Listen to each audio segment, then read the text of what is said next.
Welcome back to another exciting episode of Taverns and Caverns, everyone.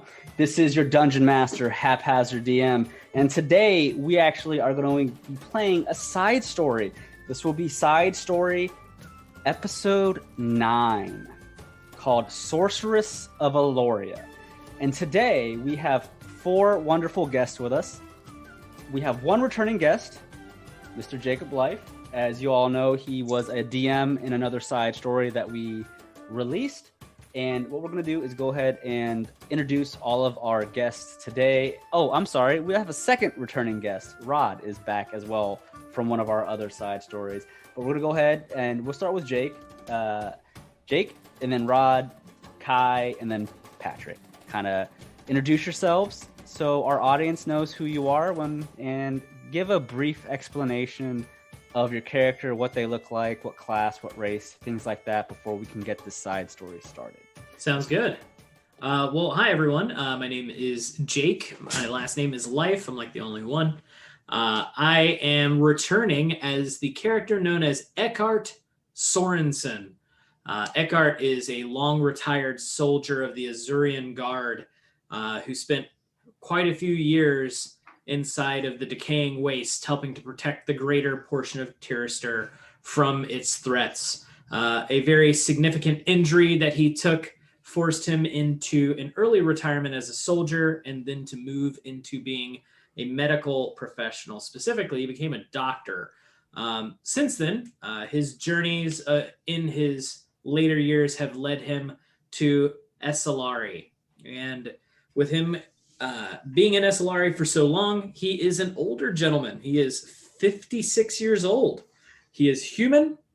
He's 6'1", 225 pounds, probably a lot heavier with his full plate on. And he's got bluish gray eyes, and his skin is very leathery, almost like from texture, from spending so much time inside of the decaying wastes. And he's a blonde. What's left of the hair on the top of his head. All right, perfect. Thank you so much, Jake. Rod, you are our second guest that is returning from a prior side story. Would you like to explain your character for the audience? Yes, I have a warlock turtle. Name is Yelar. He is roughly like 20 years old. When he was a young hatchling, probably about the age of 3, a little small village in the Darkfin Marshes was attacked by bandits and whatnot. And since the adults there, by the time they have children, they're roughly about ready to die anyway. They couldn't really defend anybody. So Yelar ended up making a pact with one of the gods of this world, and he was able to save almost everybody. But with that, kind of scared everyone in the village after that. So he was kind of shunned off at an early age. So from 3 on to like till now, he just been a hermit, just living by himself. So he's a little bit off. It's about 5'11", about 300 pounds with the shell. He wears a canvas cloak. That canvas cloak is tannish with like speckled spots of like a rust color on them for reasons. And that's about it. All right. Sounds good. Thank you so much, Rod. I appreciate you joining us again for another side story. And for our 2 new guests today, we have Kai and Patrick, but we'll go ahead and start with Kai. Kai, would you like to describe a bit of your character? You don't have to go into a full backstory or anything like that, but kind of give the audience, a quick explanation of what you're playing. I know the other 2 are kind of putting me to shame here. My name is Mark, and I'm playing a wood elf beastmaster that has a soldier background. His name is Kai. He is roughly 128 years old, and he's a soldier out of the Asia part of the world. And he's about 5'8". He has black hair, it's roughly shoulder length. He's light tan skin because he's outside all the time. And he has a beautiful, beautiful wolf by his side named Luna. She is black with golden orange eyes. That's about all I got. All right, no, that's perfect. Thank you so much. And our last guest, Pat, would you like to explain a bit of your character as well, please? Yeah, thanks. What's going on, everybody? I'm Patrick. My character's name actually is Sam Laundren. He is a male Goliath rogue. He stands out about 8 foot tall, about 300 pounds roughly. He's about 25. He's got a little, I would say, like a medium length long hair or medium length white hair on his head. Pretty much goes bare skin, except for like a loincloth type deal and maybe like a harness around his chest. Has a couple distinctive tattoos on his face. He actually grew up in the Strider Valley and he was a thief for a while, part of a guild, like a rogue guild or a thieves guild, and got caught trying to steal a precious item from a visiting, I guess you would call him like a pirate thief himself, and he got caught. So now he is in the area where we're at now because he was kind of forced to by the law. So Okay. pretty much it. Gotcha. All right. Perfect. Well, thank you so much. And thank you again for joining us on this side story of Taverns and Caverns. And with everyone kind of giving you a quick explanation of their characters, we can go ahead and get this party started. Are we all good to go? Yeah. All right. Awesome. Okay. And really quick for our lovely audience, I just want you all to know Patrick has some experience with D&D, not too much. And Kai or Mark, he also has a very, very tiny bit of D&D experience, right? Kai, this is your first time, I think, right? This is my first time officially playing D&D. All right, awesome. So we have a brand newbie here with us today, and I know Pat is still fairly new at D&D, so this is going to be fun. And again, as we're playing, both of you feel free to ask questions as we're playing. We're playing on Roll20 right now. So if there's anything that pops up, just let me know and I'll answer as we go. But cool. We can go ahead and get this side story started. Again, this is Taverns and Caverns, Side Stories, Episode 9, Sorceress of Aloria. So the session is starting in the elven nation of Tirastir, known as Estelduin. Estelduin is a nation that is comprised of mostly high elves and is located to the southeastern portion of the continent. In Estelduin, there is a major town that is to the west of the mainlands of Estelduin. It is called Esalaria. The major town of Esalaria is the closest town in Estelduin that borders or is the closest town that is close to the borders of Estelduin going into the Darkfin Marshes. So most people that are traveling from the Darkfin Marshes to the west into Estelduin will usually stop at Esalaria for supplies and whatnot. Now, there are some villages in between, but Esalaria is the biggest town closest to the Darkfin Marshes. And the border basically that separates Estelduin from the Darkfin Marshes is the forest of the Shalune Woodlands. So in order to reach either nation from either side, you have to cross the Shalune Woodlands unless you travel by boat on Ashran's Bay. However, traveling from boat is not usually the best idea, as you can see here. Well, no, they can't see, but traveling by boat through Ashran's Bay is probably going to be a longer trek than actually walking through the Shalune Woodlands yourself, because the closest town on boat in the Darkfin Marshes that you could reach would be Cuzdrol, and that is directly south center of the Darkfin Marshes. It'd be a lot easier to just travel on foot through the woodlands. But again, we're starting our session in Aloria, and the four of you adventurers are currently sitting in the office of a retired veteran soldier by the name of Garrison Malboran. Garrison, again, is about 68 years old. He is a human male, and his life, he has always been a soldier. He is recently retired, and he has started a business. And his business is one of protection. He offers protection for travelers and anyone that may need protection from monsters while they're on their adventures or anything of that sort of thing.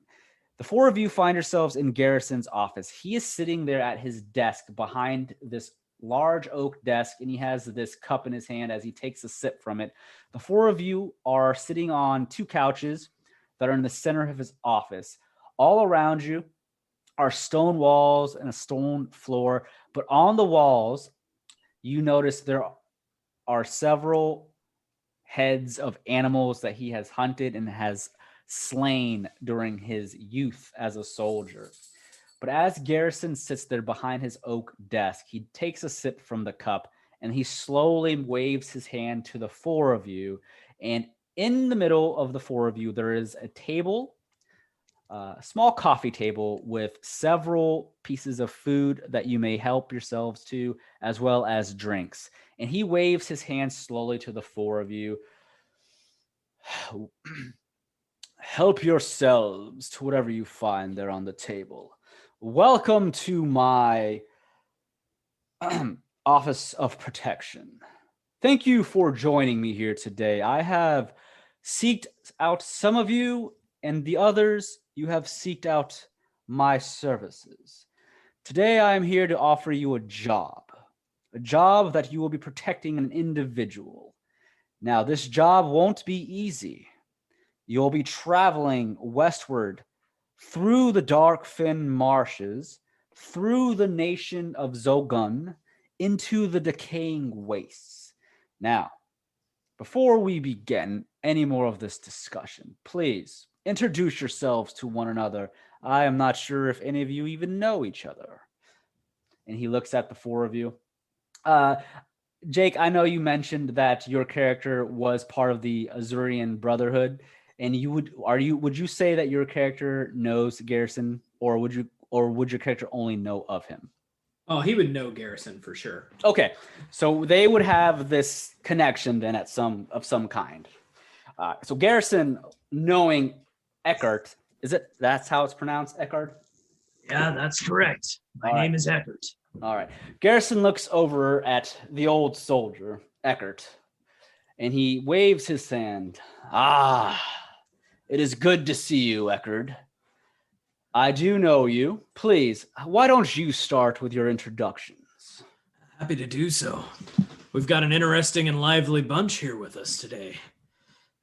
Can't say as I've seen a turtle face to face before, but, well, you're about what I expected. Well, I'm happy to be here to help. I know for many of you, traveling and making sure you've got the simplest forms of protection and healing, that's where I come in. I've been a doctor now for the last 10 years, and I'm a fervent follower of Penella. So I promise you, under the goddess's bright light, I will keep you all safe. So we're traveling all the way to the decaying wastes, huh? That is right. However, I am not having you go in. You're not going into the heart of the decaying waste. Thank the gods. I don't know anyone that would wish to do that, and I wouldn't send my men and women into that terrible place. As you know, being a retired soldier from the Azurian Brotherhood, the decaying waste is no place for any mortal to step foot in. It is a dangerous place. However,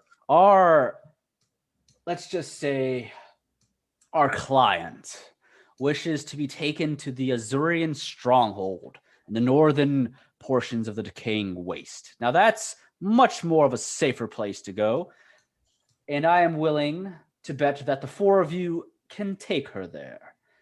But yes, the decaying waste, I wouldn't dally too long there. And normally this isn't a place I would send any of you to. However, the payment that this lady has given us let's just say it is more than I've ever seen for protection going into the decaying wastes.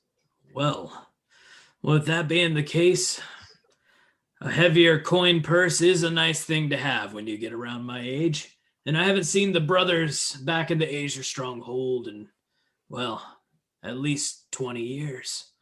I'm fine with taking care of that and making sure that our individual is well protected. As long as they're within the reach of my halberd, they will fear no evil. And as you speak, Garrison looks over at the turtle who is sitting next to Ekhardt, and he nods his head to the turtle. And as he does so, he looks down at his desk at a lot of the paperwork he has scattered all about, and he points down to it with one of his fingers. Ah, yes. You. Here your name is Yelar. You have magics, correct? What else do you have to offer in this expedition? So while you guys were all talking, he was sitting there stuffing his face the whole time. Glad to see you like the snacks that I've laid there for you. Oh, it's very delicious. Yes, name's Yelar. As you said, I do know magic. I just here for some money, and I see. So just another mage with the desire for gold, yes? Well, why not? I never said there was anything wrong with it. You're here for gold, just like most of the other employees that I have come here from time to time. Just know that my services as a protector, though, we are not a simple band of mercenaries. No. I hire individuals with class. I hire individuals with a code. Once you take this mission, you are attuned to it. Do you hear me? There's no backing out. If you back out, I take your payment back. Do you understand that, Yelar? We are not. Yes. I do not hire simple thugs, mercenaries that can turn back on those that hired them for more coin. Listen, once you accept the job here, you accept it. There is no accepting another. And if you do, let's just say you're fired and you won't get a gold from the services. And as he looks over at Yelar, he slowly turns his head to the next closest individual, which is Kai, the wood elf. And he looks down at the paperwork. Ah, yes. Another soldier here. Kai, is it? What are you? What brings you here? You here for the coin as well? I, putting his cup down to his lap, looks over at Garrison. I am here because I have served alongside you before, many years ago, when you were younger. And I thought it would be nice to work under your leadership one more time. Garrison, he places the cup down onto his table and he rubs his chin. You mean to say you've served under me, boy? And he kind of leans forward and he just stares at you for a moment. Well, you must forgive me, Kai. It must have been a long time ago when I've done battles side by side with plenty of individuals, and it's hard to remember every single soldier while you're out there in the battlefield, but you know what? I do not remember you specifically, but if I did speak with you back in the day, welcome. I appreciate having you here, Kai, and I'm sure you'll be a great asset on this mission. It's always interesting to hear about the tales of elves. You're all so long-lived. Oh, but you've got a memorable face. One that is mostly obscured by my hood. I'm used to this. Garrison chuckles a bit. I'm liking this so far. And then he looks over at the last individual sitting down, or whatever you're doing, Sam, Laundren, and he looks down at his paperwork. Here we are. Goliath, Sam Laundren. What brings you here, Sam? Gold? Adventure? What is it? All right. As he was speaking with the last, or actually with Yelar, he made a sly comment of dealing with thieves and bandits and blah blah blah. And as my character was sitting there inspecting the cheese because I thought it was a trap, and then inspecting the funky smelling liquid that's sitting in the cup in front of me, making sure that it wasn't poison, I like kind of posture up as he starts talking about like simple thieves and things like that. And I am only here because the law says I have to be. I was caught stealing a precious item from a bandit such as I. Well, I guess, would they be called police? Would they be called like, what would they, like the lawman be called? You could call them just guards or whatever from the area that you're in, or even just like 5-0. soldiers. Yeah, the po. I like it. Whatever you wanted to call them, you can. Okay. The gods figured that they could use a man of my skills and talents, even though you seem to talk down upon them in your mission. Garrison waves his hand. Oh, no. Sam, you misunderstood me. I apologize. I am not here to offend you. Sounds like you have the skills of a rogue. Am I correct? Absolutely. And I do not mean to say the wrong things about those with the skills of a rogue. No. That is not what I meant. What I meant was my services here. I promise our clients that once we accept a task, we are attuned to it. We do not back out of it in case, let's just say, another person was to offer you more gold. I'm saying we have a code here at my services. And when I mean mere mercenaries, a mere mercenary is one that will do anything to the highest bidder. We do not betray our contracts. Once you fill a contract, you're upheld to it with respect. That is what we do here. And that is what I'm looking for. I don't mean to say anything less of a rogue. Now, no. Trust me. There are many missions we've had where rogues and thieves alike had their part. You all have your skills, just like others have theirs. Do we have an understanding here, Sam? Absolutely. You will have my word, not only as a thief, but as a Goliath, that I will do the task that is at hand. I appreciate it. Think of it like the thieves' code, yes? The thieves have their own forms of codes, am I correct? Absolutely. But we don't just do any task for the highest bidder. We have to have a little bit of personal gain with it as well. Of course. And that is why I am bringing all four of you here today. You all have shown interest in this particular mission, whether it be for the gold or for the experience itself. But our client, she comes from a far away place.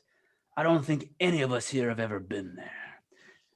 It is from a continent known as Ashae, to the far eastern lands. She says she hails from a place known as Aloria. I have heard of this nation of Aloria, and I've heard much of the eastern continent of Ashae. However, my experiences there are absolutely none. Never been there. Don't think I wish to visit either. I hear there's quite the war happening there between the nations. But our client today comes from Aloria, and her name is Esqa.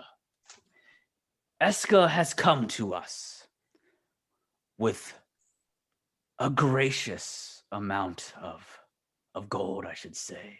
Let us just say I'll be making quite a bit of gold with this client, and with the gold that I make, each of you will be earning enough to retire now. Listen, he leans forward. No client has ever offered my services this much gold before. 10,000 gold for each of you if you are to deliver her to the Azurian stronghold intact and safe. You hear me? Not a scratch is to be placed on this woman's body.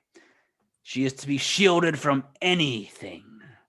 She has told me that there might be those that are hunting her down. You might come across your common thugs or mercenaries that have taken a gold or two to hunt her down. Not only do you have to worry about the mercenaries out there, you have to worry about the monsters in the Darkfin marshes. And even Zogun. Damn, even in the Shalune woodlands, you have to worry about creatures there. But with the 4 men such as yourselves and your caliber of skills, I don't think this would be too difficult of a task. However, she has definitely shown she is worth the gold. And as he does so, he grabs a small bag and places it onto his table. And you can just hear the loud bag just clash into the wooden oak. And you just hear gold scatter as it comes pouring out of the bag. Look at this gold here. This is 40,000 gold coins. This is only a portion of it. The rest of it, I'm not going to tell you.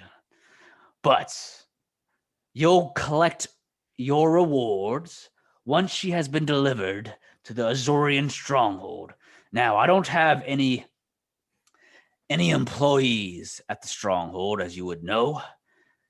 However, I have an office to the southeast of the Azurian stronghold, right before you hit the decaying waste, in the nation of Zogun. There is a city known as Galakron's End. To the south of Zogun, there I have an office. You will collect your payment at Galakron's End, just south of Galakron's Pinnacle.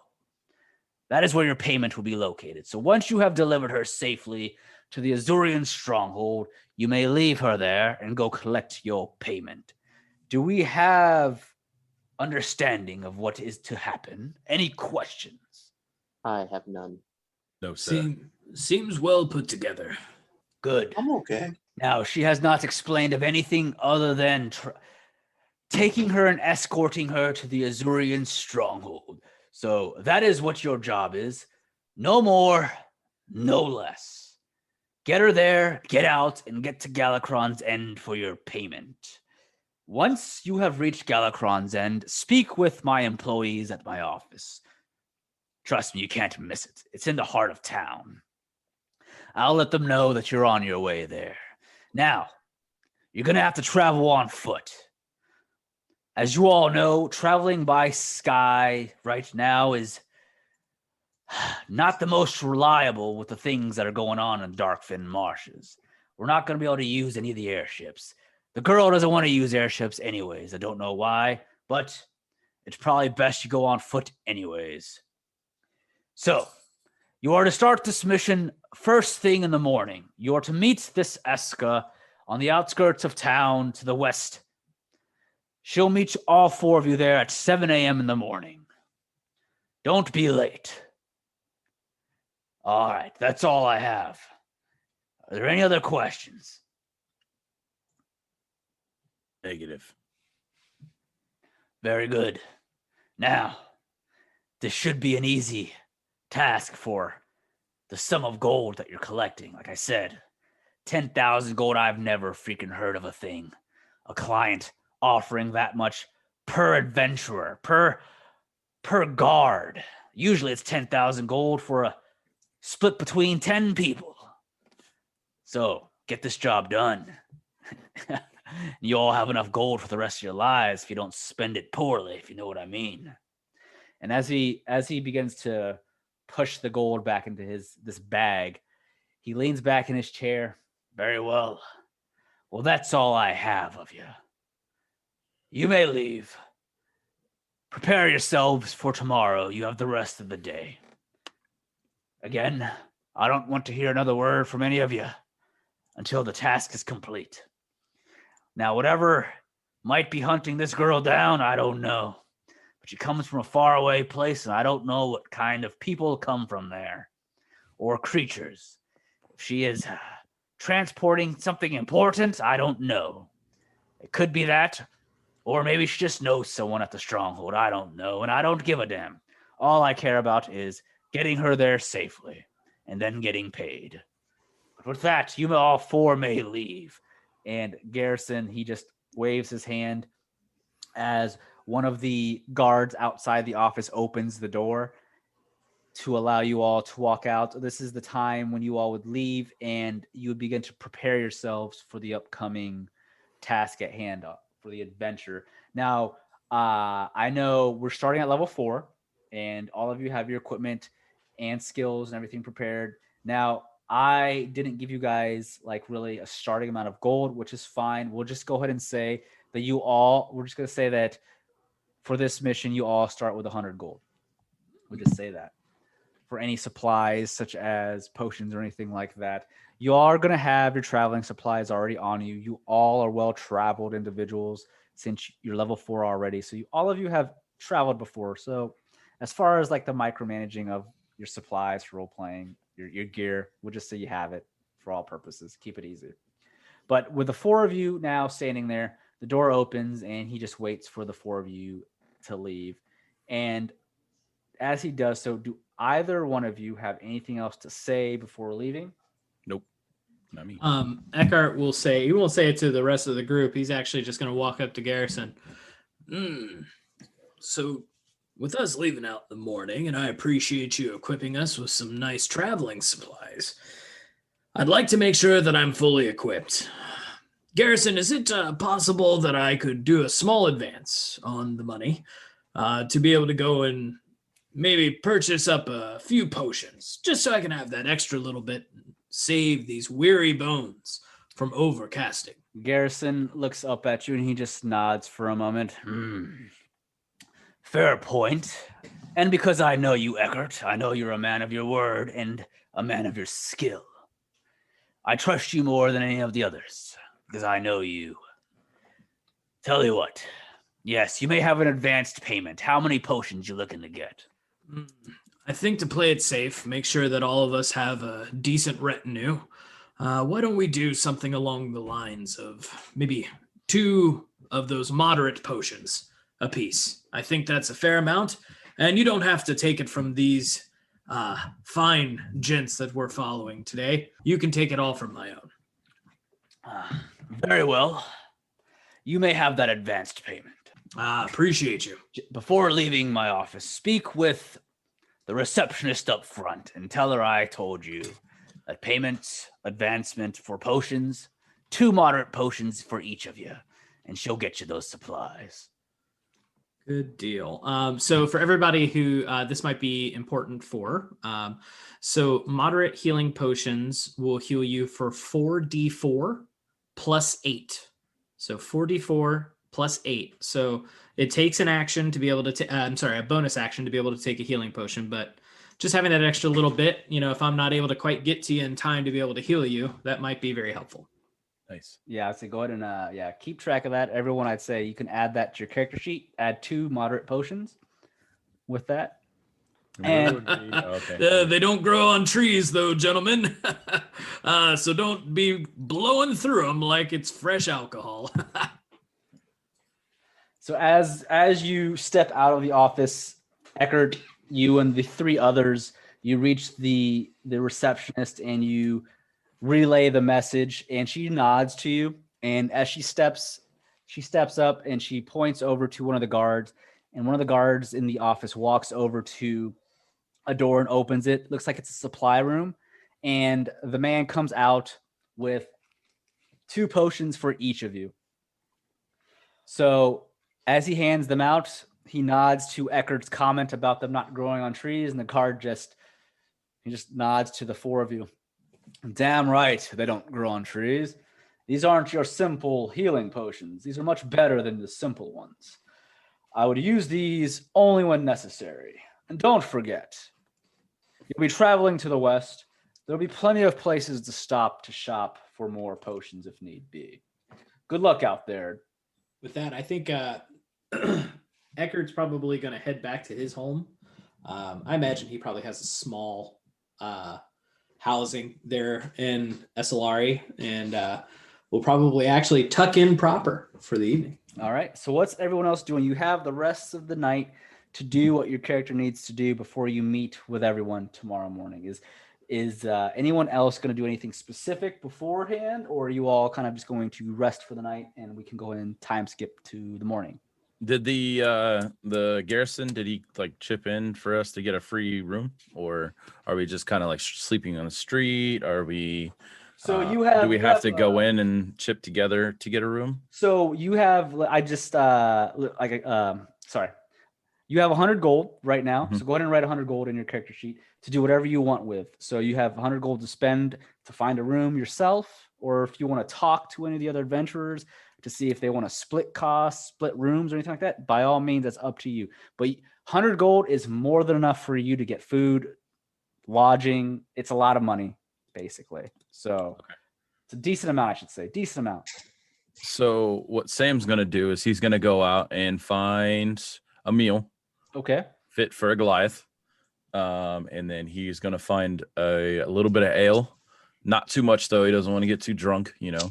And then he's going to get a room, which is probably doesn't want to split a room because him being so big might be a little uncomfortable for a turtle man and an elf. So, All right. and he snores. So, probably be a little considerate to his teammates. Okay. And as the four of you step out of the office, Kai, you notice your wolf Luna is sitting outside waiting for you peacefully. I'm going to walk up and collect my wonderful wolf, Luna, and I'm just gonna go find a meal at the closest tavern, and then as I do, I'm going to actually step outside of town and just sit next to a tree with my wolf and take a nap. Okay. And the turtle, Yelar, what is Yelar doing? Oh, so as he gets up, finishing kind of stuffing his face, thank you for the delicious food. May I ask where is the closest lodgings? It would be nice to sleep in a bed. It's been a while. And so we'll just say this conversation takes place before you get your potions and you step out. Garrison looks at Yelar. The closest lodging is 2 blocks from here. Just turn right out of my office once you exit my building. Go down the road, 2 blocks down, turn left. There's a place there. Decent place for a decent price. Well, thank you kindly. And he's going to head out and get a room. All right, cool. So with all of you doing your own thing, you're all able to sleep well for the night. And at this time, we're going to go ahead and time skip to the morning. It is now 7 a.m. and that is the time that all of you are supposed to meet this Esqa. So at the top, I have revealed another map. It's like a forest-looking map. You should be able to see it. I put Luna there. Go ahead and place your characters kind of at the bottom kind of area where you're going to be meeting up here. So I want, if it's okay with you, Yeah. My character, I want to get there a little bit early. Okay, no, that's fine. I want to be like chilling in a tree. Preferably maybe this tree right there, this tree. Okay. And I'm kind of like scoping out the area. Not only that is with the Thieves' Chant ability, being able to like learn, like there is ways of like seeing if there's any kind of like codes or anything, the pathways, secret loot, anything like that. Can I do that skill? Is it like a perception check or something like that? Yeah, you can do a perception check. All right, a 5. All right, so Might want to move those branches out of your way first. so with a 5, Sam, you get there early. You're the first one there. You get there pretty early. How early would you say you get there? 30 minutes early? Hour 30 early? minutes early. Okay. You get there 30 minutes early. You're the first one there. Again, this is at the edge of town, and it's leading out into the grasslands, the fields, before you hit the Shalune Woodlands. You're not at the Shalune Woodlands just yet, but because it's right there outside of town, as you're looking around in this tree, all you see is the pathway leading outwards to the fields, going to some of the smaller forests. And with a 5, you don't really see anything that really sticks out other than the basic path that you can follow out of town. You do know you're heading northwest from Esqa into the Shalune woodlands. That's going to be quite a ways away, but there is not anything of secret that you can really spot. No one's hidden anything. It's a very well-traveled path. Okay. Yeah. But we'll say as you're sitting in the tree there, you kind of just waiting around. Everyone else, you all arriving around the same time, 7 a.m. sharp? I'm always 5 minutes early. Okay. I'm going to be the last one to show up. That figures. Okay. So, as Ty was actually over here in the woods taking his nap. okay. I like it. Do you watch me climb the tree? Yeah. Or not really climb the tree, reach up, grab a branch, and pull myself up? Right. Yeah, he did. And he figured you were trying to just get there early and scope things out, so he didn't say anything, not to hurt your pride. Okay. That's fair. That's nice. The fact that I rolled a 5 and I didn't see you sitting over there with the big ass wolf is Ekhardt rolled a 23 on his perception, and he's just taking the very obvious look at. I can only imagine that. I didn't see shit. Sam, are you in that tree? You're a bit too heavy for it, friend. It's bowing. Whole tree's just leaning forward. at this. Yeah, I just imagine the tree is just like weighted and halfway to the ground while he's peeking through the top of the canopy of it. So I'll hop down because I have I'm pretty acrobatic, so I just hop down from my little area, grab a couple branches as I land. Do you need me to do any kind of check on that? You hopping down just from where you're at? Yeah, Go ahead and just make me. You know what? an Just acrobatics. Go ahead and make an acrobatics just to see Oh, what Jesus happens. Christ. Okay, Okay. you got a 20. You're You Did I exceptional. stick the landing? yes. I was, You're I able was to. hoping he would fail and like the tree would swing Just back eat up. it. Just hit him in the Well, I was gonna. You're able to jump off, flip, and do cartwheels in midair and land on your feet.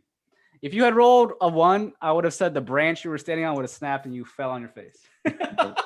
Seeing not that, bad for a big man. Kai claps and Luna barks in approval. Not bad for a big man, eh? You're the big man's a good word for you, tall fella. I just chuckle and kind of kind of chuckle and just look around some more. All right.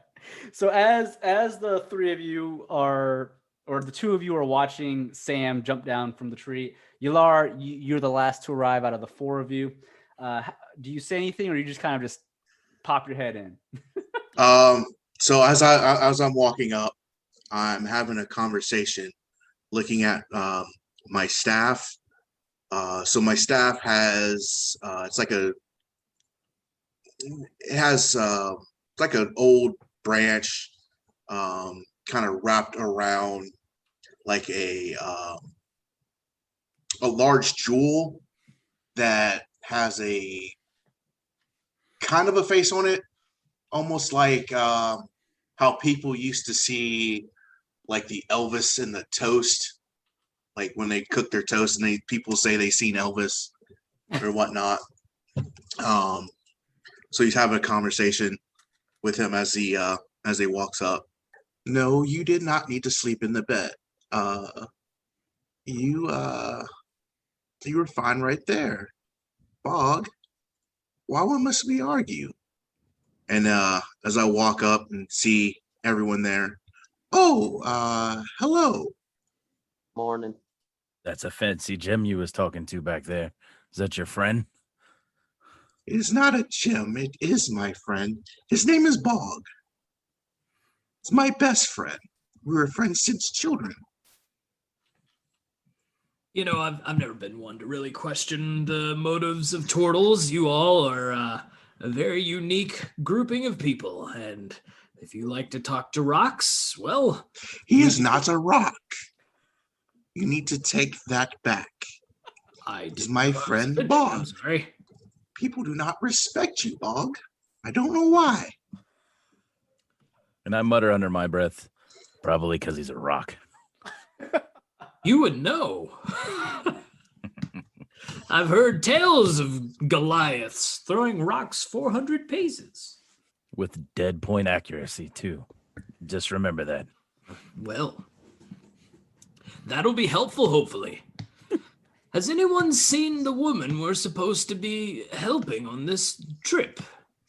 She has Falls out of a not. tree. Yeah, she has not made an appearance just yet. She falls out of a tree. There goes our bonus for not having a scratch. All right. So what I noticed, Kai, you wrote a perception check. What are you trying to do with your perception check? I'm just looking around. Okay. So as Yelar steps towards the group and Ekhardt and Sam are having a conversation with Yelar, Kai, you're looking around, and as you're looking around with the perception of 21, again, you notice the sun is slowly, or the sun's already up, and it is a nice day. The path before you is completely clear. There's no one walking the path. There isn't anything that sticks out necessarily other than a couple of trees and that dirt pathway, and then the town behind you, Aloria.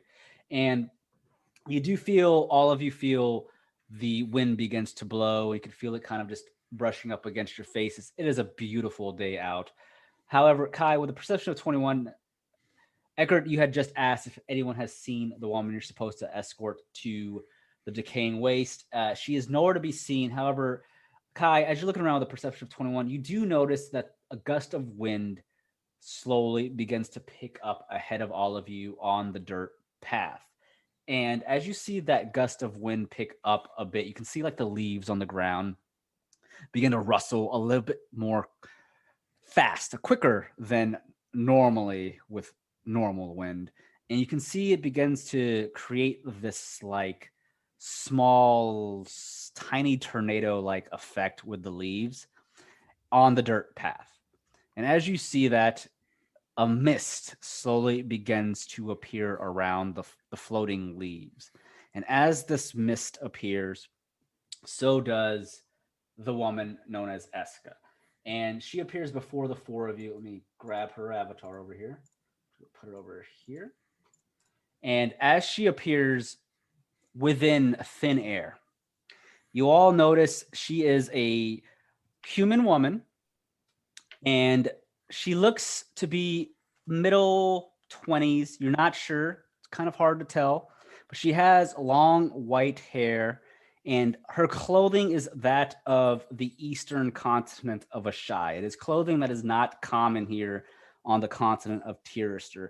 And what you see before you, she has basically, think of a yukata or a kimono kind of look to her upper half of her clothing, and tied around the yukata looking top is an obi, which is that large belt that wraps around their waist, like on a kimono.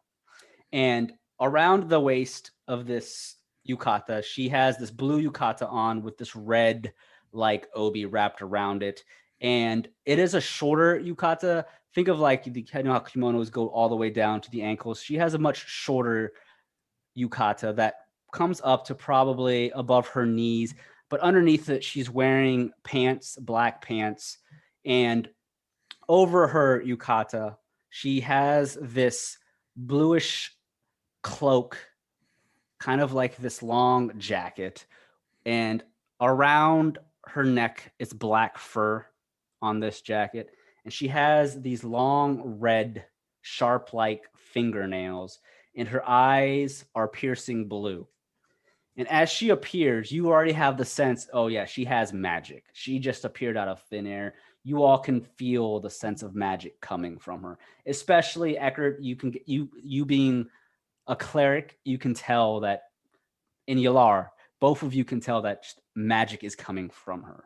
And as she appears, she has this katana that is attached to her waist. It's about a two-handed katana, and that seems to be the only weapon that she holds on her. And on her back, she has this bag with all of her belongings.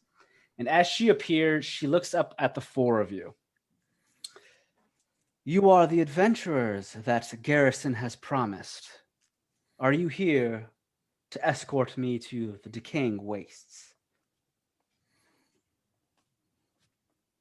Ekhardt did yes. You go ahead, Yelar. That's all I was just going to say. Just yes. Ekhardt rolled a history check of a 19, which I did not expect to do well on my history because I have a 0. But Hey, the dice tell the story, man. Magic is one thing, but you don't seem like you come from these parts.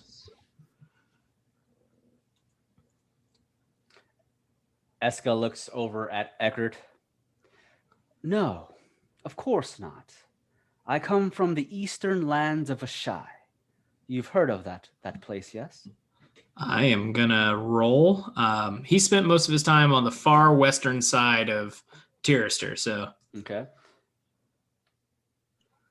All right. I guess I have. Yes. So let's go ahead and say, Ekhardt, you, and I know Kai, you just rolled a history. I'll go ahead and do Ekhardt really quick. Ekhardt, you have spent most of your life on the western side of Tirastir. Now, on the western side of Tirastir is mostly the decaying wastes, and above the decaying waste is Asya and the dwarven nation of Vir Boldor. Now, in the decaying waste, you are an Azurian soldier. So your fellow brotherhood, known as the Azurian Brotherhood, many of the soldiers that comprise of that army and that stronghold are from all over Tirastir. So you, being one of the Azurian stronghold, even though you've lived most of your life over there in the decaying waste on Tirastir, you have met several people that have come all over Tirastir and even other continents to join you in your cause of the Azurian Brotherhood. So you have definitely heard of Ashae. You just don't know necessarily the history or the culture there necessarily. Fair. Well, protect you as best we can, I'm sure.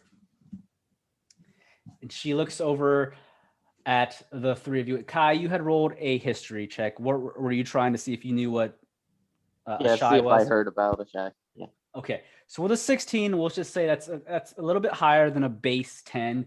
With a 16, you've heard random bits and pieces of the continent of Ashae. The continent of Ashae and what happens there is really not that big of a thing for any of the nations here in Tirastir. The continent of Tirastir, all the nations here, truthfully really stick to themselves. The only nation in Tirastir that would most likely have most of the information of the happenings in Ashae would be Estel Duin, the nation of the High Elves. And as you know, Estel Duin is the mainland nation on the continent of Tirastir. And Estel Duin is connected by another island known as the Ayandore Isle. The Ayandore Isle is off past the Feline Straits. It's in the ocean, southeast of the continent. And Ayandore Isle is where most of the old high elves that are from Tirastir reside. Many of them know of Ashae, and many of them know of the happenings of Ashae. So most of the nations here don't really care about what's going on in Ashae.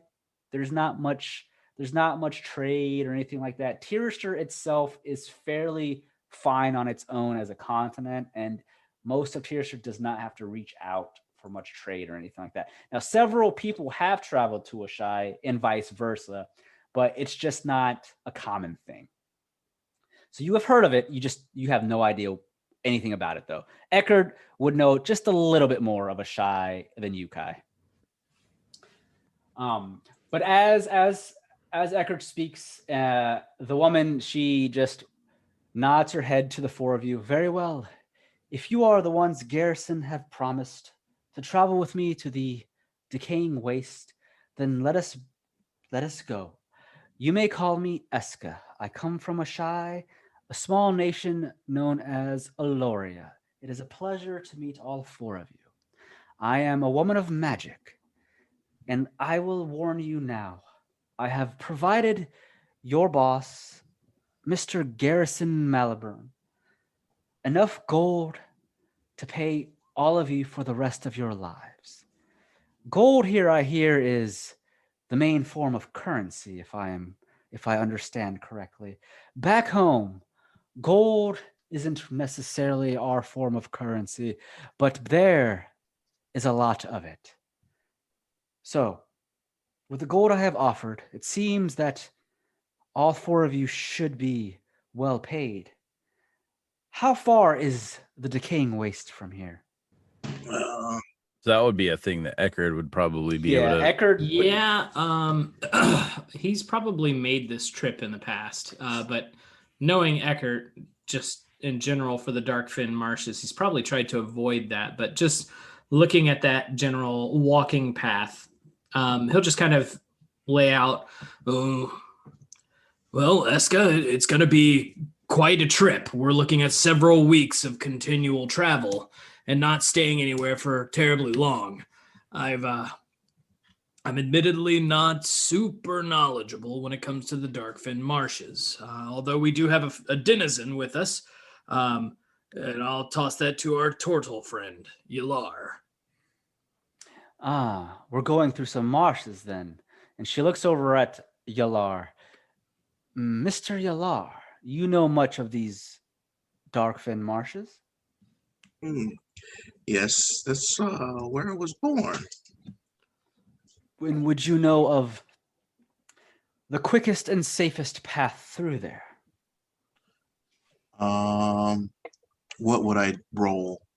So you would definitely know the best route to take. You don't have to roll this just because your character's well traveled and you are from the Darkfin Marshes. Now, I don't know if you have the map up of the Darkfin Marshes, but you do know that the closest town for traders and anyone traveling from Estelduin into the Darkfin Marshes would be the orcish town of Ogrog. Ogrog is in a welcoming town full of traders. Adventurers stop there. It's close to the border of Darkfin Marshes and Estelduin. It would be the safest bet to travel to that town for supplies after you pass the Shulune Woodlands, and then to travel northwest from Ogrog, following the edge of the borders of Darkfin Marshes before you get to the goblinoid nation of Zogun. And you do know, all of you actually do know, that Zogun is a nation that is controlled and comprised of mostly of goblinoids.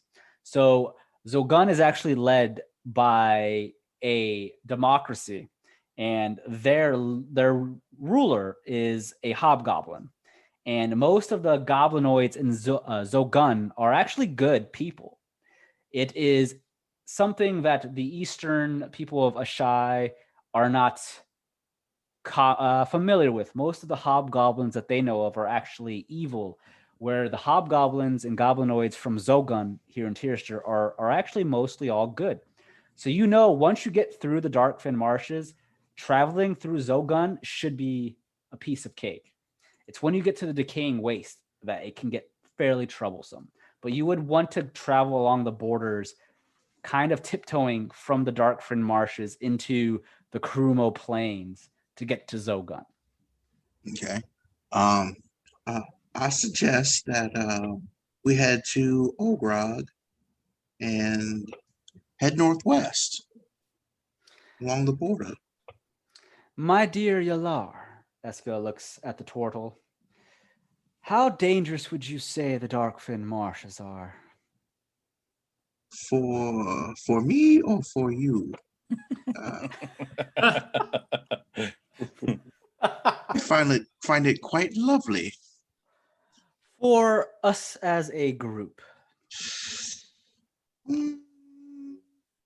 I say we'd be best on our toes. I love Yelar.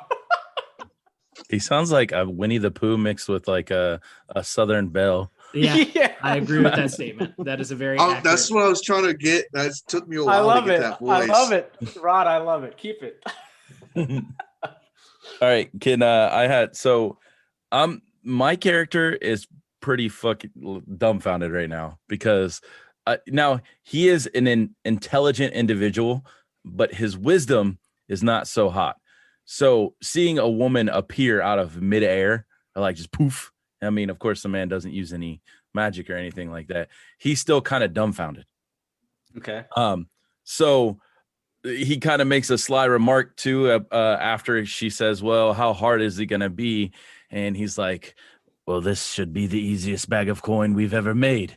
She can just appear out of thin air. She could just hide from everything.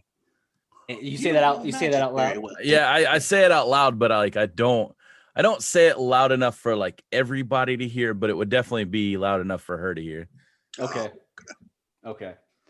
Esqa looks at the Goliath and she sees how tall you are, and she just nods your way. My dear friend, what is your name? Sam. My dear friend Sam, my magic is not meant to hide from my foes. It is meant to destroy them. Now, what you just witnessed was more of like a transfer spell. I am able to use the wind and the water to create what is called a misty step. It allows me to teleport technically. It is not one where I can use to hide necessarily. Now, I am hiring all of you, not because I'm afraid of what may be out there in the Darkfin marshes, or Zogun, or even the decaying wastes. I am hiring you to defend me from what chases after me.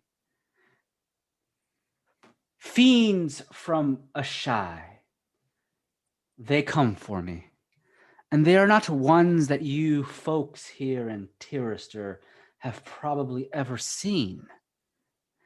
I take pride in my magic, and I won't hide it from any one of you. I am a sorceress from the nation of Aloria. I am trained in combat, both physically and magically.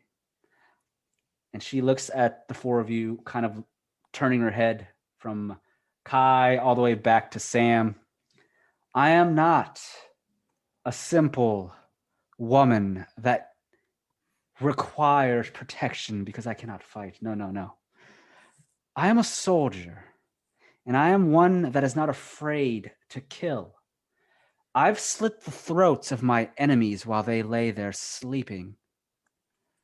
I've killed innocent people because I've had to. Now, I am not here because I necessarily need your aid from whatever resides here in the nations on Tirastir. No, no, no. What chases me is something far worse. So, I hope all four of you are prepared for any battles that may happen. Now, my goal is to reach this Azurian stronghold without any trouble. And like I said, the gold I have provided your boss, this garrison, it is nothing. Gold back home means nothing to me. It means everything to people here. I have plenty more of it. Does that mean we get a pay raise? She looks at Sam. Perhaps. It depends on how well you do. But we shall see.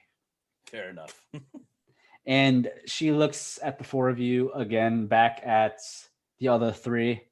So, now that we have an understanding of what I am, what I've done, just know this. I can fight. Yes. Now, as far as what I know of the four of you, please explain to me what all of you can do so that I can assess what I must do if we ever do come into combat. Not only am I a soldier, I am a strategist, and I would like to know what your strengths and weaknesses are. And she looks over at the closest person, which would be to her right. She looks over at the wood elf, Kai. She points at you and looks down at your wolf. What about you? What are your strengths? What are you good at? I see that you have a bow strapped to your back. Are you a ranger of some kind? Yes, I am a ranger. And this is my wolf, Luna. I would say my strengths lie with long distance combat, but I am not opposed to getting close. I see. And then she looks to the person next to you, Kai, which would be Yelar. And you, my turtle friend, you spoke of magic earlier. Tell me, what kind of magic do you hold? I am curious. Yes, I'm familiar with magic myself. I'm a warlock, and the one that gave me his powers, I agree. I am not afraid to kill myself. And I'd like to introduce you to my friend, Bog. He kind of just presents his staff. This is Bog. Esqa looks at your staff. You said it was like a rock tied to the top of the staff. Is that how you explain it? No, it's like a branch. It's mostly straight, but the top of branch is it, grown over it. it's kind of Okay. it splits off and kind of naturally wrap itself around Gotcha. the end of it. So it's All like right. entangled. Esqa looks at Bog and she nods her head. It is a pleasure to meet you, Bog. And then she looks to the next person, which is Ekhardt. And what about you? You are a very armored individual. Ekhardt does normally walk around with a full helm on, so he is in full plate. He does have some old regalia on him of the Azurian Brotherhood, and he is carrying a very large halberd. He does not carry a shield. I've been around a fair amount of time, not quite as long as my elven friend. Glad to have you here. But you stay within the reach of my halberd, and I'll make sure I keep you well healed. I am a devout follower of one of the gods here in Tirastir. I'm unsure of how much you know about them, but I follow Penella, goddess of medicine, goddess of protection.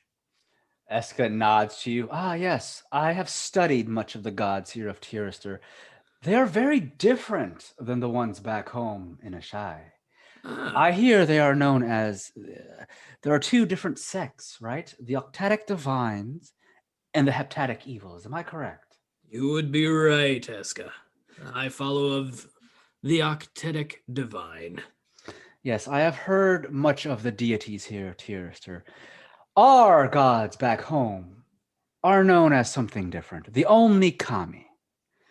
Have either of you ever heard of them? The earthly sky dragons, the great deer spirit, or the great crane spirit known as Raicho. Ever heard of them before? Can't say as I have, but if they're anything like the ones we have here, you can have trust, knowing that you will be well protected. Ah, yes. Oh. I personally do not follow a specific god. However, I do understand the meanings behind the deities of here at Tirastir, just like our Omnikami. They are very important to the people and the culture back home. And they too have powers that are far more divine than any mortal in Ashae. So I have respect for the gods here. I would never disrespect any of them. To disrespect one would disrespect all. So I hope that you and your goddess Penella watch over us on this journey. And then she looks over at Sam, and I notice, Sam, you have rolled a religion check. Are you? I'm pretty knowledgeable in since I got a 23. I mean, would it be pretty diverse in all religions, or the specific religions she's speaking of, or like this religions of our continent? All right. So how does that work? So with the 23, Sam, I'm going to go ahead and say, because you have never heard of really much of Ashae, you don't know much of it. I will say you don't even with a 23, you would probably need at least a 30 to understand a little bit of the Omni Kami. However, with a 23, you know of the religions and the deities of Tirastir. You know plentiful that there are 8 gods that are considered good. They're known as the Octatic Divines. And then there are 7 gods that are considered evil, and you know them as the Heptatic Evils. Now, the Heptatic Divines and the Heptatic Evils are basically the pantheon for Tirastir. You know every god and goddess of Tirastir with the 23. So would you say that there's any gods that are kind of in between, like a chaotic neutral kind of god? Yes. So you do understand that in the Octatic Divines, although all of the gods that are labeled under the Octatic Divines are considered good, there are gods that are neutral as well. So out of the Octatic Divines, there's one god that is considered a true neutral god, and that is Orion, the god of beasts. All the other gods under that Octatic Divine are considered some form of good.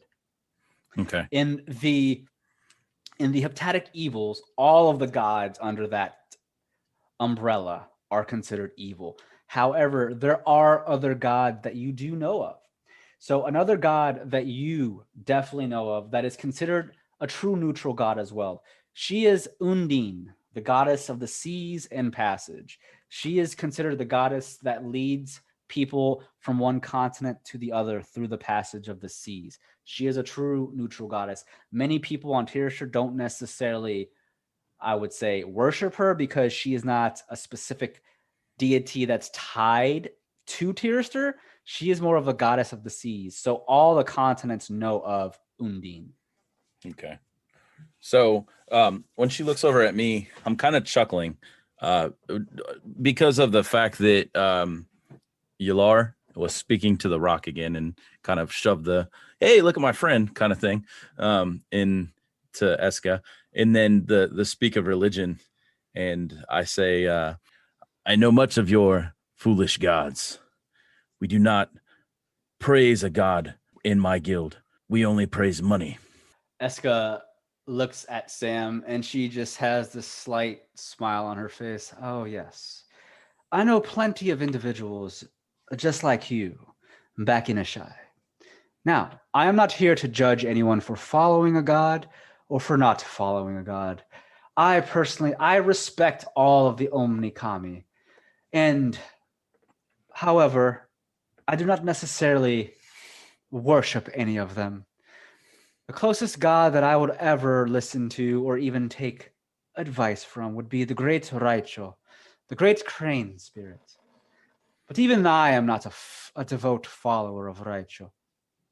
But anyways, I'm not here to speak about the gods and goddesses of our lands and yours. I'm here to travel and to make it to the decaying waste in one piece.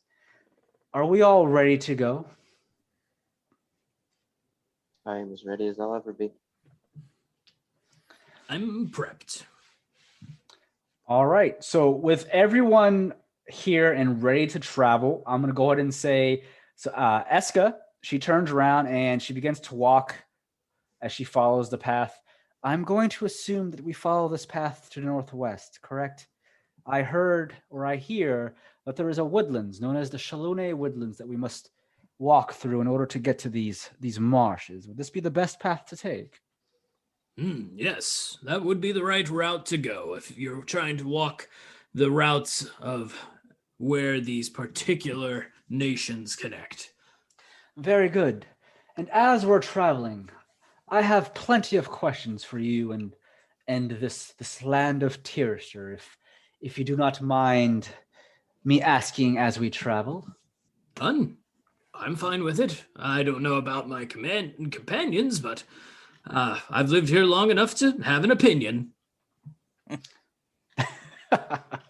All right. So as the five of you begin to travel, again, you're all on foot, no horses or anything like that.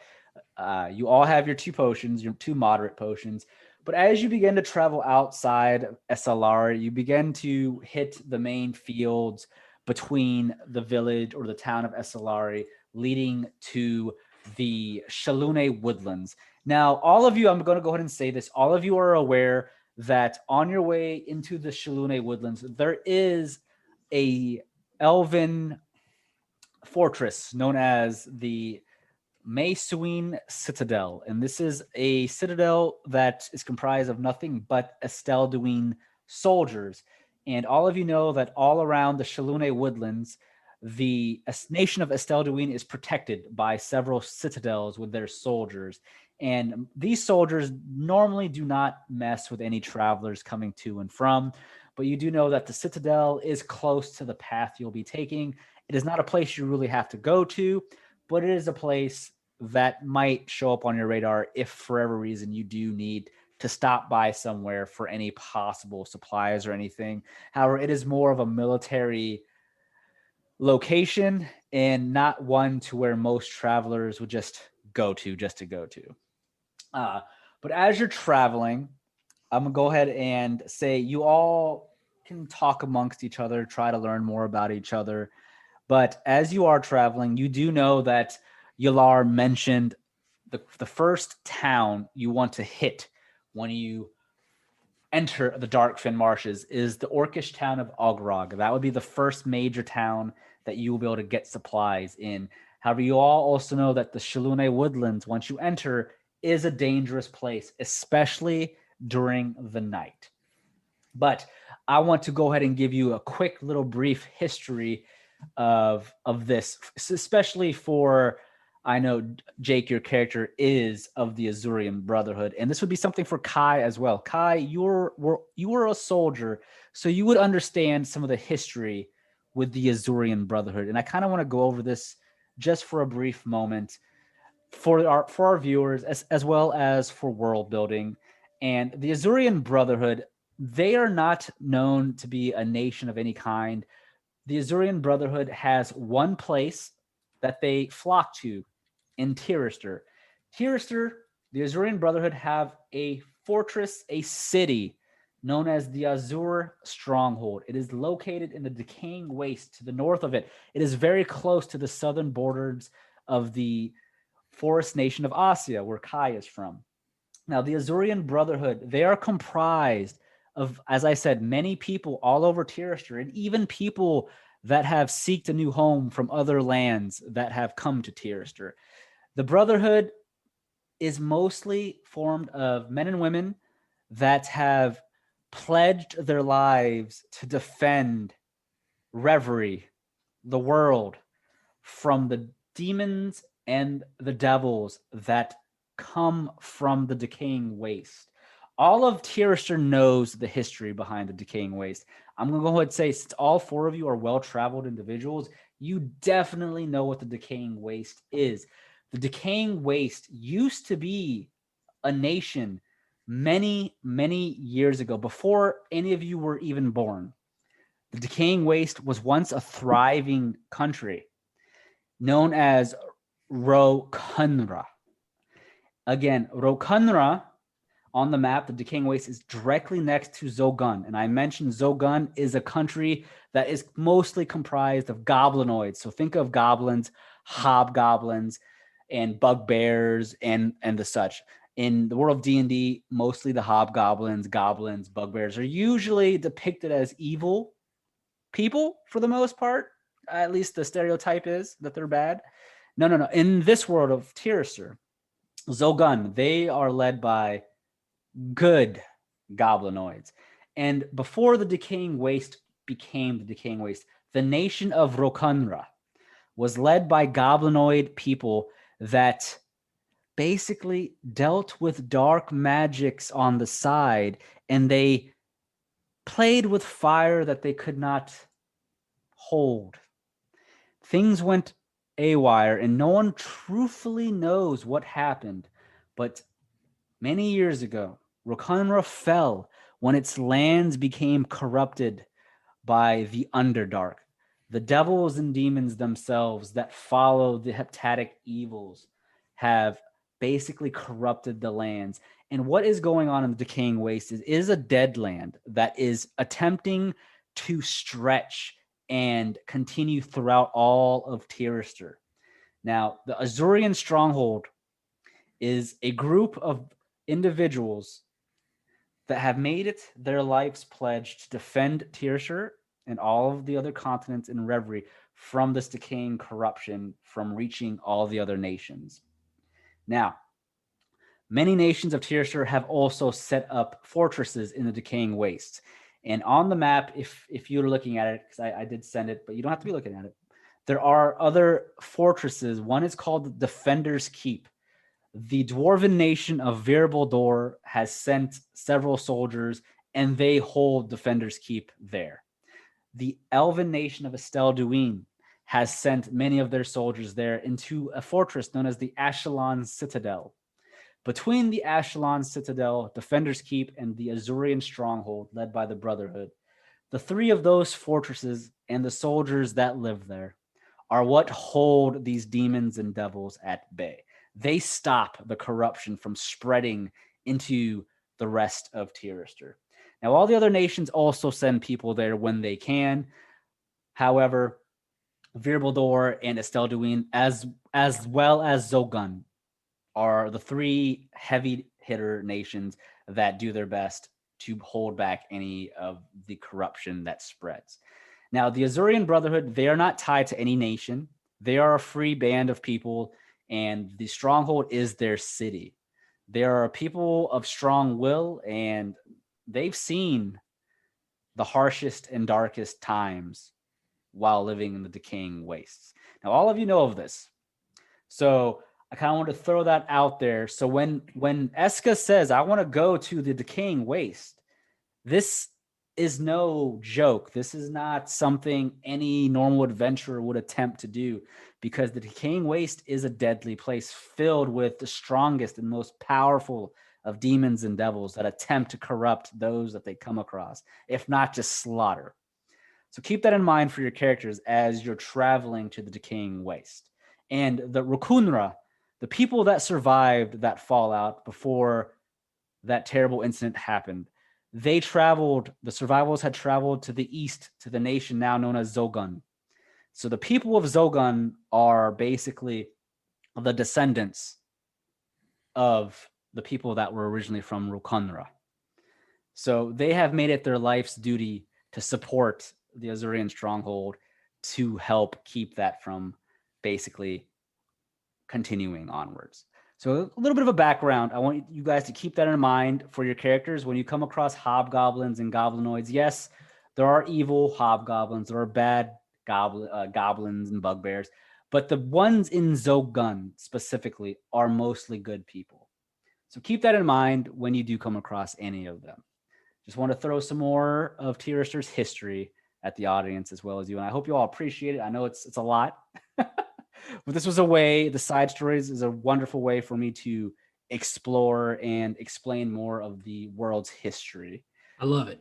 So, so keep that in mind. So again, so as the four of you are traveling, you have the Azurian Brotherhood in mind. You're going to the decaying waste, and Esqa is kind of listening to your stories of whatever you want to share. She's trying to get an understanding and a feel of your personalities, because she's traveling with you all for a couple of weeks, probably months, since you're on foot, and she wants to get an idea of who you are individually.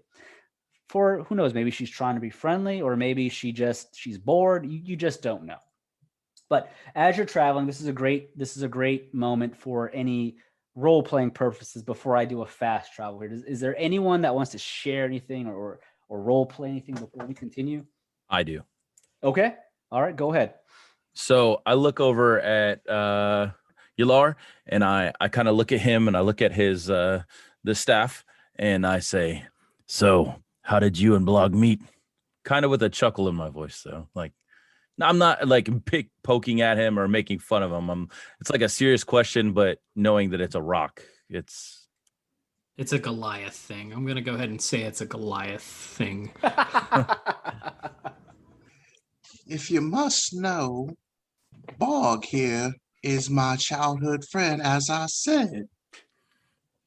We were attacked as youth, and I helped defend our little village.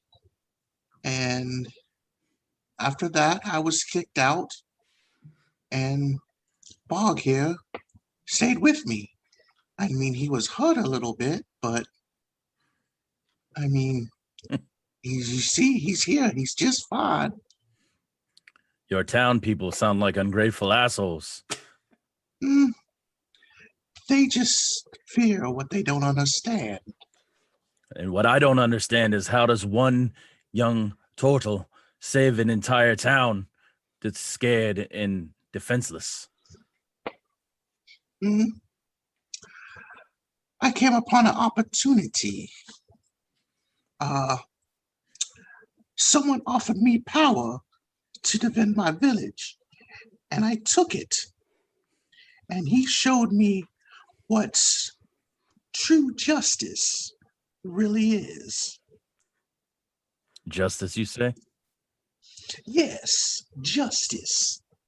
I just continue to walk at that point. I'm kind of puzzled. I don't want to ask any further because I don't want to make the rock mad. You don't know you don't want to know what true justice is? What do you mean by true justice, then? I was going to leave it be, but I was scared you were going to hit me in the head with that rock. It is not a rock. It is my friend, Bog. Does Bog speak with you? Why, yes. He's quite shy. He only talks to me. Whatever you say, man. It's not my first time hearing of warlocks and their interesting friends. Just please don't go about attempting to sacrifice any of us, please, and thank you. But sacrificing is not true justice. Well, unless you deserve it. Ekhardt at that point kind of tights up a little bit and goes, "So we're moving northwest, huh? All right." Go ahead. Sorry. No, you're fine. Go ahead. Well, I was gonna say too is like a little bit after that, as I'm walking too, I get closer, kind of like on this side, right, maybe like right there, and I look down at Luna and I go to stick my hand out and like try to pet the wolf. And what does Luna do? I don't really try to. Luna will let you. Luna will let you. As long as you're part of my crew, Luna will let you. She doesn't snarl or anything. Doesn't sniff me. Doesn't. Just kind of takes the little head rub with my one finger. Yeah, she is very well behaved. She is letting you pet her. So Kai, how did you and Luna become so close? During my time as a soldier, I ended up finding her as a pup in the woods. We've just been together ever since. Love at first sight, you would say? If that helps you sleep at night, yes. You're awkwardly close with that dog, but we'll just... At least you're not talking to a rock. I heard that. He's not a rock. Please, just don't hit me with him. Esqa, having heard most of this conversation, she looks over at Yelar, who seems to be kind of straggling behind everyone. And she just nods over at the turtle. You say you are a warlock, one that wields the magical powers of your lovely patron. I have to say, warlocks are indeed rare back in Ashae. Are they fairly common here in Tirastir? Good question, Esqa. Given me being mostly in the marshes, I'm the only warlock that I know of. But I've heard there's plenty of more. You see, back at home on the continent of Ashae, it is not warlocks that are common. It is sorcerers. Do you know much about the sorcerer, my friend? Can I do a check? Yeah, go ahead. To see if I know? What would that be? Religion? You could do you can do a history, or you can just even do. Can I do an arcana or? Yeah, arcana. You can do an arcana if you'd like. I mean, I'd allow it. Boom. Okay, a 19. So you definitely have an understanding of sorcerers. And for Kai and Patrick, I know both of you are still fairly new to D&D. I don't know if you know the difference between a warlock and a sorcerer. So the major difference between a sorcerer and a warlock is a warlock only gains the magical powers from a patron that they create a pact with. So basically, this patron allows them to cast magic. Whereas a sorcerer is different than a warlock, because a sorcerer is born with the ability to cast spells. It comes to them like innately. It's not something they fully understand at first. They just know they can cast magic. And most of the time it is due because of their bloodline in some way, shape, or form. Something about their bodies allows them to do it. So a prime example of a sorcerer, and one would be, for example, a sorcerer of the draconic bloodline. A sorcerer might wake up one day, it could be when they're young, it could be when they're middle-aged, and they might be able to shoot a fireball out of their hands for no reason, or firebolt, I would say. And some might understand why, and some might not understand why, but the fact of the matter is a sorcerer knows they can do it, and they just do it. Unlike a wizard is an individual who studies magic, one who has to write spells down in a book. Think of like Harry Potter. They have to learn how to cast magic through studies and things like that. So that is the major difference between your warlock, your wizard, and your sorcerer. But Esqa looks at Yelar. Yes, indeed. Again, it is not very common to run into warlocks. I have tangled with a couple, and she looks at Yelar. However, I must warn you, Yelar. I'm sure you are well knowledgeable of this, but depending on your lovely patron and who you've created this pact with, be very careful on the things you do for this patron. I have seen warlocks driven mad due to the actions of their patrons, and I hope that is not something that we'll have to worry about during this adventure. Is it something we have to worry about, Yelar? Oh, no, not at all. As long as I bring my patron victims of justice, then everything's all right. Very good. And you have a promise from me that my sorcery, I am well understanding of where it comes from. You have nothing to worry about my magic. However, I am in agreement with you, Yelar. I am not afraid to use it to bring justice to those that deserve it. And you must be careful, though. Seeking too much power is a dangerous road. Be very careful for what you seek, my friend. I have seen many back home in Ashae fall to such things as power. Power drives individuals crazy, drives you mad. And most of the time, it's never enough when you obtain it. Keep that in mind, my dear friend. Oh, no worries here. All right, I have a question. What's your So question? with the Arcana, which I don't understand why my character has pluses in Arcana, but with Arcana, does it mean you can sense the presence of things? Yes. So Arcana, however you want to pronounce it, it is definitely tied to magical attributes. So, for example, if a wizard wanted to study an item that might have magic tied to it, they would roll an Arcana check to see if they can like sense any magical attributes or if they can get like an idea of what spell was just casted, things like that. All right. So with me rolling a 20 for my Arcana and then me rolling a 23 with my religion, am I able to sense the presence of anything inside of the rock? That would be up to Yelar. That would be up to Rod. With a 20, with an Arcana of 20, you would probably, I don't know though, because I don't know if the rock has any magic. That's up to Rod. Or would I be able to sense what God he made a pact with my religion, with knowing the religion that I know, and then getting that for the Arcana? So with a 20 Arcana, I would say, are you proficient in Arcana? Apparently I have a +6 on it. I don't know why. Is being a rogue. Is there a check mark? Yes. Okay, well, I mean, so your character has tangled with Arcana at some point if you're proficient enough. So you get the sense that knowing most of the religion, you have an idea of what all the gods and goddesses are in Tirastir. You can sense the magic with a 20. You don't know.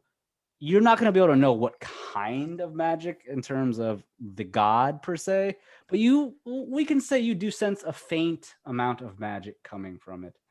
Okay.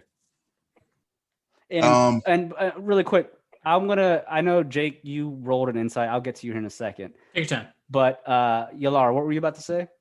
All I was about to say, there is some magic radiating from the rock or the gem. I got it wrong. Yes. Out of character, yes, it's like a rock or like a gem, but yeah. So the reason why I did that kind of check is because I wanted to know if maybe with the arcana that I have, maybe if the god that you made the pact with like resonated itself into that rock, and that's why, because you said you found it when you were a kid while you were being attacked and it kind of clung to you, which you took it with you. So I wanted to make sure that like if there was like anything resonating from it, or if maybe the god kind of put itself into that rock and maybe that's what you're hearing, you know. But I'm sure without knowing, you know, I mean, I'll just say I may end up explaining that later. okay. Just put it that way. So I noticed a little bit of stuff coming out of it, but Yeah. not much. So it seems like Yelar doesn't necessarily explain everything to you, but you do get the sense. You have a gut feeling, Sam. So Awesome. all right. So Ekhardt, I'm sorry, you rolled a natural 20. You have a 26 total on your insight. What were you attempting to do? Well, I think the core thing that he's trying to accomplish is, for one, he wants to kind of get a good picture of what Esqa's alignment is, more literal, just based off of the way that she's kind of talking, some of the nuances of her voice, and really kind of what she is alluding to, even her talks around like how she's slit throats and bled people out and how she's battled with it. Am I getting the picture that she is a right, proper, good character, good aligned, or there's maybe a little bit of a neutrality there? All right. So being the older soldier that you are definitely well experienced in seeing things throughout your life. And because you got a natural 20, you definitely get this feeling, this gut feeling as she's speaking. You listen to every word she says, and you've caught on to some of the good and some of the bad. And you get the sense that with her mentioning she is also or was also a soldier at some point, you don't know if she still is. She mentioned being one. You do understand that she is definitely not scared of hiding the fact she has killed innocent people. However, she has never really mentioned why she's done it. Now, you get the feeling that she's definitely probably more neutral than anything. Gotcha. You get more of a feeling that she's the type of person that if you're in her way, she doesn't care who you are. Now, she's not necessarily giving off an evil-like attitude or presence, but more of like a just don't get in my way kind of character. Like you just don't know her enough. But with a natural 20, you definitely get a feeling she's probably more neutral. Did she have any kind of like remorse in her voice when she was saying things like that, or was she kind of like a boasting? Definitely not boasting, and she did not sound very remorseful. Just kind of numb to it. Yes, somewhat numb to it in her voice. She's a well-traveled soldier. So the reason why Ekhardt is even slightly kind of being conscious or sensitive to that is it very much speaks to his experience and a big part of why he's not a soldier anymore. So gotcha. Which makes sense. And as you all know, some soldiers will do whatever they're told to do depending on the mission, depending on what's going on in the world, things like that. It doesn't mean they're bad. It just means they're soldiers. They do what they're told. The thing is you just don't know. Your guess is she's a true neutral right now. gotcha. And like Patrick asked, yeah, again, she's very numb to it. She's not the kind of person right now that's showing much expression in her face. She's trying, or at least coming off as very like matter of fact. She's not trying to show her true emotions right away. I mean, she barely knows you, right? So that might come into play as you get to know each other more. So as you do that, you keep walking, and we're going to go ahead and say you follow the main path, because there is a main path that leads you to the Shilune Woodlands. But as you follow the main path, it takes you a couple of days to even reach the Shilune Woodlands. So you find yourselves camping out during the night when need be, well packed with supplies for food for the travel. You know you're going to be heading to Ulgrog for more supplies in between once you get to the Shadowfin Marshes. But we're going to go ahead and time skip just a little bit. And you all finally reach the Shilune Woodlands. And this is where the border of Darkfin Marshes crosses into Estelle doing. But we'll go ahead and say that this is a great stopping point for our first episode of this side story. So we'll end it here for Taverns and Caverns. Yeah. Good games, guys. Guys, you all did wonderful, and Kai and Patrick, you both did great for, again, being newbies to D&D. I loved having both of you here. Thank you so much for joining us, Jake and Rod. Thank you for having us, man. Yeah, you're welcome. Rod and Jake, thank you both for returning for another side story. I hope you enjoyed this first episode. I hope you all had a great time. Oh, definitely. Definitely. Yeah, I did. Thank you very much. Awesome. Thank you, everyone, for tuning in to Caverns and Caverns. But before we go, you can follow me on Twitter at HaphazardDM. Yeah, my name is Jake Life. You can find me on Twitter at JK Life. You can also find me on Instagram at the same. Yeah, I'm Rod, also Rodimus. I mean, I guess I'll go ahead and plug my social media. Maybe might encourage me to actually use it more. You can follow me on Instagram at Rodimus83 and on Twitter at Rodimus7901. And I'm Patrick. Thank you, Hap, again for having us and inviting us to this. And you can find me on Twitch at Casper, spelled with a K, the Wicked, WIKID. And you can also find me on Twitter and the same thing. I'm Mark. Thank you, Hap, for letting me experience my first time on D&D. I actually quite enjoyed myself, even though I was quiet for the most part. But I have nothing to plug in social media wise. All right, cool. Well, no problem. That's okay. But those are all of our players. You can find them all on the Twitter or Instagram handles that they've mentioned. And again, you can find Taverns and Caverns at tavernscaverns.com or Taverns Caverns on Twitter. Thank you so much, everyone. And you all have a wonderful day or night.